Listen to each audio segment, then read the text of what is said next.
Bakit pag magkagalit ang tao, hindi mag-iimikan at sobra niyo na kinaiinisan ang isa't isa? Hanggang sa hindi niyo na namamalayan ang tagal niyo na palang hindi nagpapansinan. Bakit nga ba? Dahil ba sa sama ng loob o maling nagawa o dahil sa mataas na pride?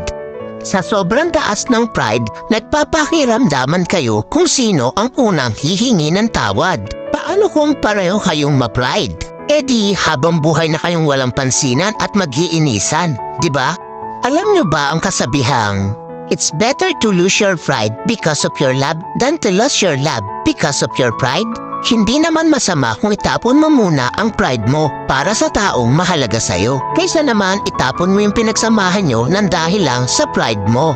Wala namang masama o mawawala kung ikaw ang unang lalapit o iimik. Ika nga ang nagmamataas ang siyang ibinababa at ang nagpapakumbaba ang siyang itinataas. Kaya huwag ugaliin na magkimkim ng galit dahil ang galit ay basura lang sa ating puso at isipan.